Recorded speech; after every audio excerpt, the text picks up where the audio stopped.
Hey everybody, and welcome to another digital piano review here at Merriam Pianos. My name is Stu Harrison, and in this video we are taking a look at Casio's brand new PX-S1000. It's a mouthful, but it is a very pretty looking digital piano. We're going to be talking about its functionality, looking at the control surface, letting you sample a wide variety of its tones, and talking about the action, the pedal, the cabinet, pretty much everything you'd want to know before you decide whether this makes your final list of possibilities if you're shopping for a digital piano in the $1,000 or under category. If it's the first time to the channel, we would definitely appreciate if you hit that subscribe button and stay notified. We're constantly coming out with new videos, and we really love it when we get those comments as well. So keep those coming. Let us know what you think of the video. And without further ado, let's get started with the PX-S1000 right away.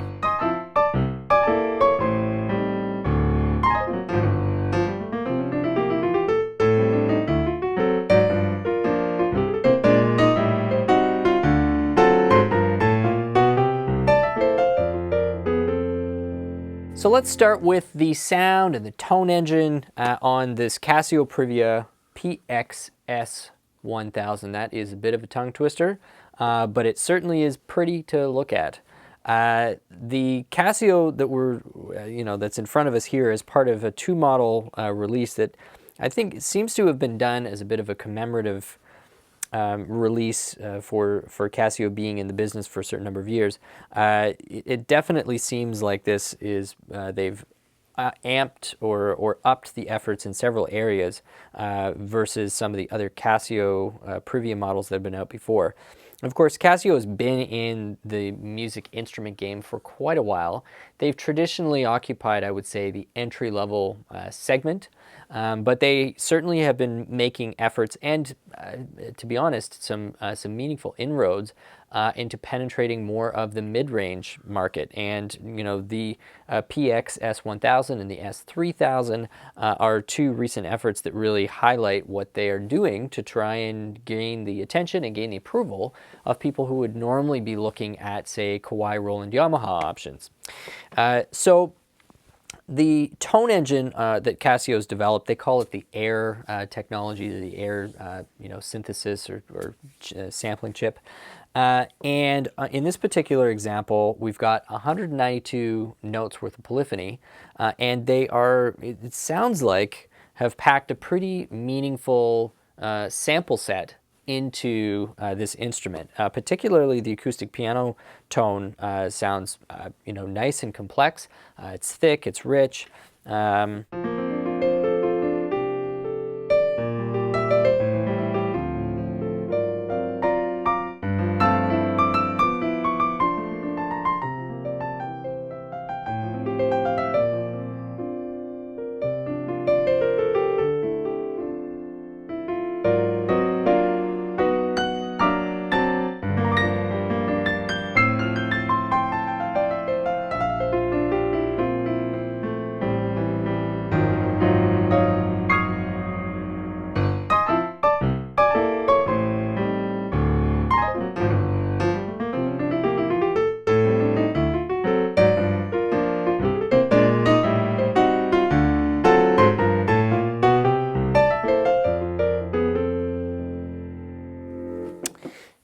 It takes a little bit of getting used to in terms of navigating around the sounds. In fact, to be honest, the first 5 or 10 minutes sitting down in front of this, I was a little bit frustrated because I am so used to user navigation on modern digital pianos being very intuitive. I would describe this as very pretty. It's not necessarily the most intuitive, but it also doesn't take very long to get used to either. So for people who are looking at this and are feeling like this doesn't appear to be very obvious how to navigate it, watch through to the end of the video before you make any judgments, because it is actually pretty easy once you get used to what all the buttons mean and just kind of work your way through this S1000. You just heard the grand piano tone. But there's a function on here called sound mode, and basically what sound mode does is turn one or two audio enhancements on, and that's on top of the sample. So when you press it once, you get the reverb engine. So now you've got some ambience there.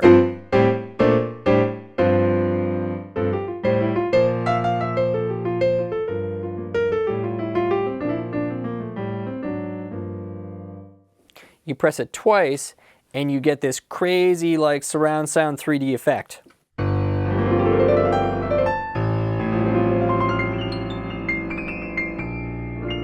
And if I had to describe what that is going on, I would say that there's definitely compression, because all of a sudden all of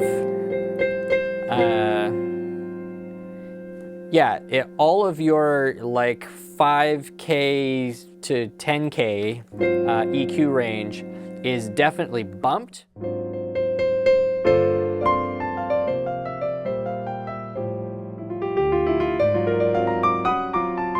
But it's not proportional to the overall dynamic of the sample. It sounds like it's some sort of a multi-band compression thing happening. Plus, you got this crazy stereo spreader thing happening. So when I press this, instead of the stereo field, being there, but it's sort of centered, if I was visualizing the stereo field, something like this, all of a sudden it's like, it goes all the way out to the full width. So when I play just something in the middle, it sounds like the sound is coming from here and here and here and here and here and here. So it's as though you're almost like you've got your head stuck inside of a grand piano.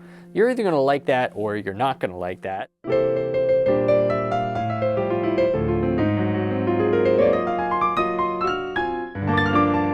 I would describe that as ear candy. I wouldn't describe it as a particularly accurate representation of what's happening when you're in front of a real piano, but it is kind of fun, and so why not?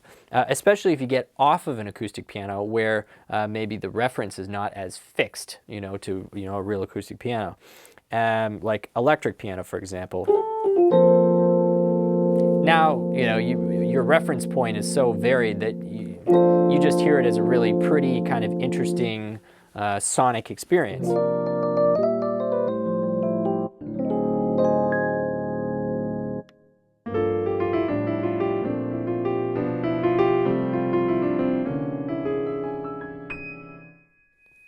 Both of those sound modes, the ambience reverb thing as well as that crazy spatial effect that's going on, both of those are editable.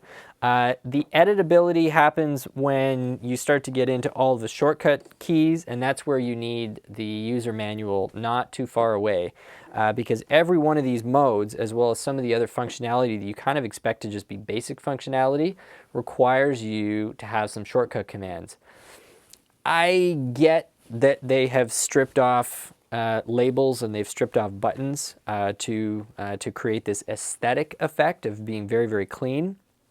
I would have liked them to blend that a little bit better with just the user experience of not having to flip through the pages. I mean, I know digital pianos, I would say, better than most, and there were some functions here that I couldn't even take a wild guess at. Like, I had to go to the manual to figure it out. It's not the end of the world, but just beware if you're somebody who wants a really super slick, easy user experience out of the box, and you don't like the manual thing, and you want to be editing all these sounds and editing the ambience and et cetera, et cetera, et cetera.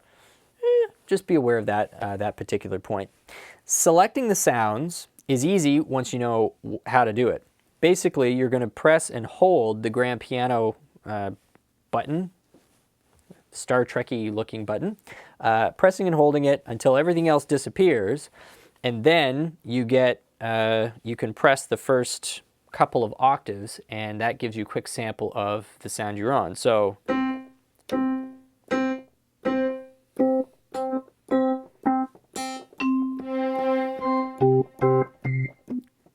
and then when you basically run out of stuff where there's no functionality anymore, you kind of just get this beep, beep.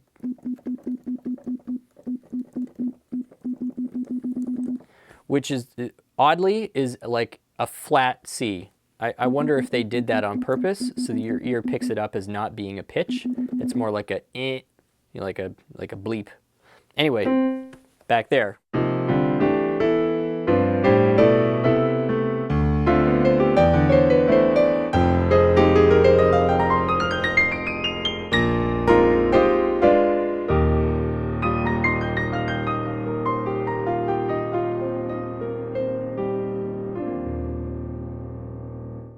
Really nice looking volume knob here. You know, we've got it at about, whatever, 3/4.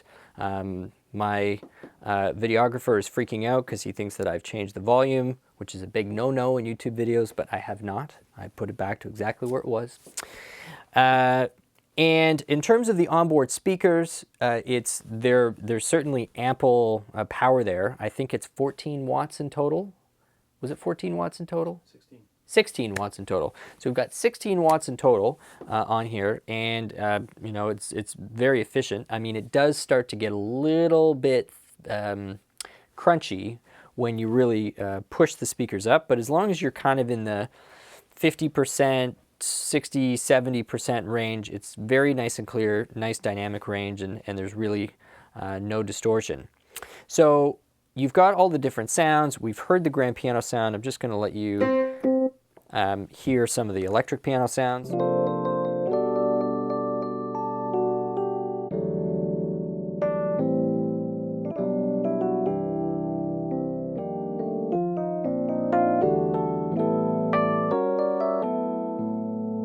That's with none of those sound modes on. Here's with the reverb.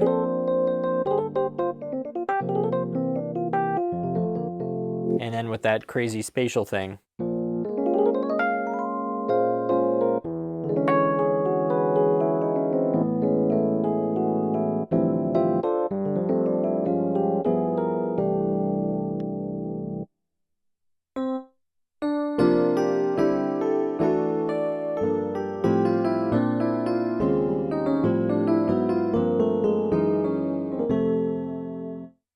Another thing, I think I literally just noticed this, but it does seem like some of the samples in terms of the levels aren't necessarily normalized to one another. So some of the samples actually are louder than others. You may find yourself doing very slight volume adjustments there. Maybe, I'm not sure if anybody else has found that or not, or whether this is just me in this moment, but it does seem like there's a bit of leveling difference between the various patches. So you've got basically your standard complement of sounds on the piano. Your acoustic pianos, electric pianos, harpsichord, clav, vibraphone strings, some basic pads. They're all there, and again, once you know how to access them, pretty easy to find. You've also got a recorder, a basic recorder function on there, your metronome, obviously transpose, the ability to split the keyboard, to layer the keyboard. All of that is doable, but once more, you are going to have to go to the user manual to figure out all the different shortcut keys. There is nothing obvious about how the instrument is marked or indicated that leads you to those functionalities. So it's not a biggie, but there is going to be a bit of a learning curve for anything beyond just basic function on the instrument. So that pretty much wraps our discussion about the sound offering on the Casio. We're going to move on to the action next. Thank you so much for being here so far. Really appreciate you sticking with us. We're going to throw those specs up and move right along.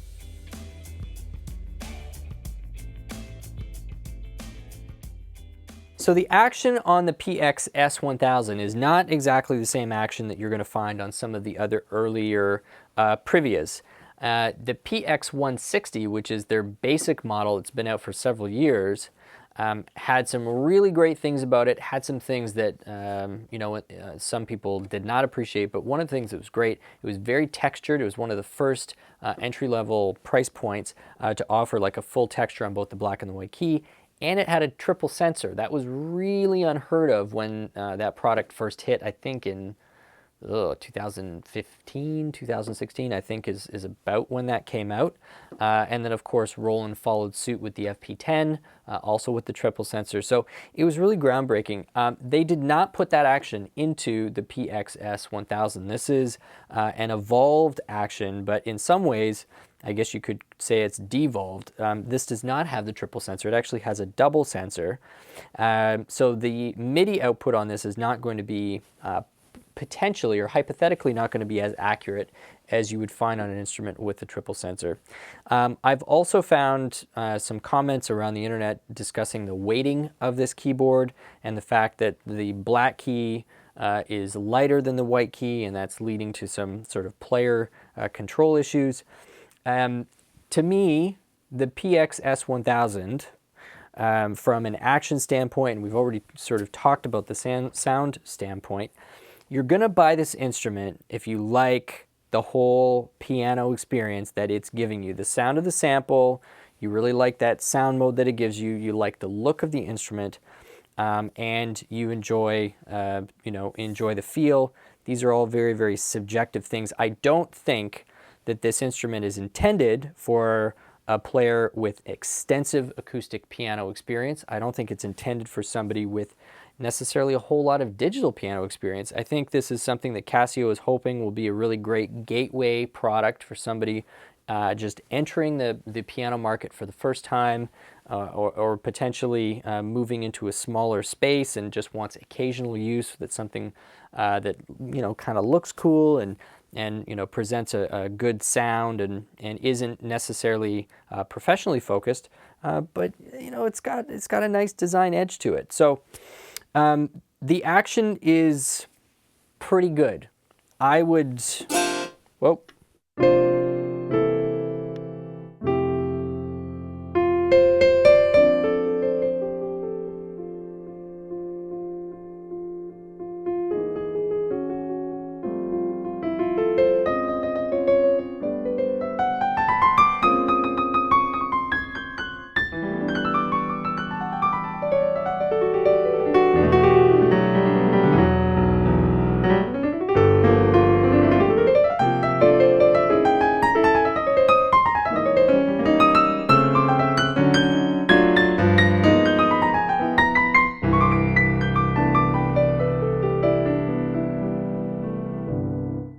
The white key texture on it feels more like an ivory key than their previous version on the PX-160, so that's a plus.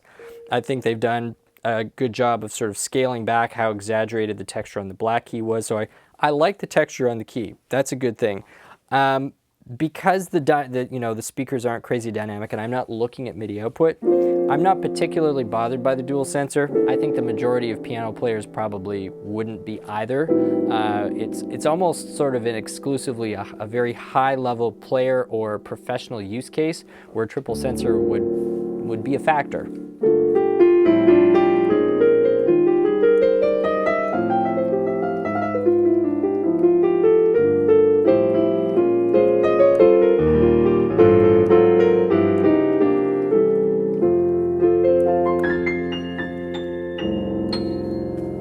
So I'm going to just come out and say it. I think the action is actually one of the stronger points about this instrument. I think the weighting is pretty good. I like how the texture's been done. I don't think that the dual sensor versus the triple sensor is going to be like that big a deal for the majority of people looking at an instrument like this, because that's really only going to come up in professional settings or really, really high-end settings. And so, yeah, I'm reasonably happy with the action. For the price point, there aren't really more than maybe one or two other instruments on the market that I think are going to deliver better action. Comparing this to, say, the Kawai ES110 or the Roland FP30, which are the other two that are right in this type of a price range, I would probably rank both of those actions ahead of the Privia, but not by a mile, not really by a mile at all. I'm pretty impressed with it. So anyway, there's the discussion on the action. We are going to move right on to one final kind of wrap up of the connectivity, the pedal and some of the other options that come with it. Really appreciate you being here, and we're going to keep this moving right along.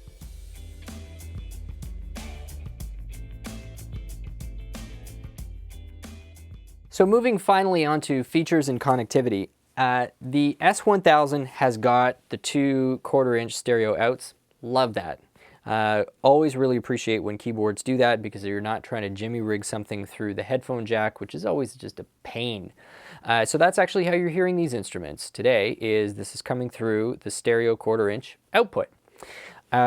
It comes with a triple pedal. Now the triple pedal is a floating triple pedal, and what we mean by that is it's not fixed on the ground. It's just sort of this unit that sits there. Now it's got rubber pads on it, so there is some grip to the floor. And if it's sitting on shallow carpet, I don't think it's really going to be a problem at all for you. One of the quirkiest feature decisions that Casio made here was the fact that they included the Bluetooth audio but did not include the Bluetooth MIDI. It's only quirky because of my own situation, you know, how I would be using this. When I think about the typical user that's going to be using the Casio, it probably does make some sense because the Bluetooth audio is going to come into play when you're using a smart device like an iPhone or a Galaxy or any kind of smartphone or tablet. You're wanting to play music or some type of an audio source wirelessly through the Casio, in a nice, easy way, either to play along with it or, maybe you're got a YouTube video you're using as an instruction and you don't want to deal with wires. And especially if you're dealing with a more modern smart device that doesn't even have a headphone jack. So you can't take a 3.5-inch, i.e. any iPhone made in the last like 2 or 3 years.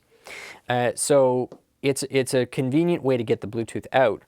Is that the user that's going to typically be hooking this instrument up to a computer to use it as a MIDI controller? Probably not. Very, very small section of the population that's going to both be sort of looking to this as a trigger for a computer and also using this as kind of a home-based digital, just because of the blend of specs. Very likely not talking to the same customer. So to me, that's weird because I would use both extensively if I was using this at home or using this for any reason at all. But I guess I can kind of see the logic of why they included the one but didn't include the other. They've also included a 3.5mm input in the events that you don't have a Bluetooth audio. And you've got 2 mini jack, like 3.5mm jacks on the front for your headphones, in addition to those 1/4-inch jacks on the back. And then to get MIDI into the computer, you've got your standard USB cable. So it's not like it can't be done, you just can't do it wirelessly. It comes with this lovely stand, or at least I think it comes with this lovely stand. Or actually, I think that's actually an add-on. I think you can get the PX-S1000 as a slab or as a stand. It's your choice, which way you want to go. And I believe the triple pedal is also an optional thing. You can just use just the, what do you call it? The single damper pedal.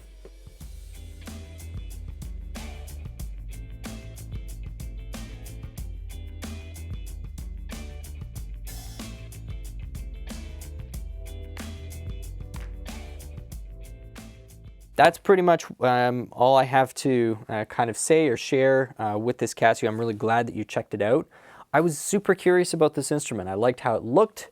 I've been following Casio's progression over the last 5 years, as they continue to make inroads into this industry, and I'm always curious to see, what they're up to and how they're prioritizing, what customers they're focusing on. Yada, yada, yada, yada. So I hope you've enjoyed it as well. Please leave a comment. Let us know, what you thought of it and what you think of the instrument. Fire some questions. Feel free to add anything that you think other viewers would find helpful or that we missed. And of course, give the channel a subscribe. We always appreciate the support. Helps you stay informed every time we post a new video. My name is Stu Harrison. You've been here at the Merriam Pianos channel. We've been reviewing the Casio PX-S1000. Have yourself a great day.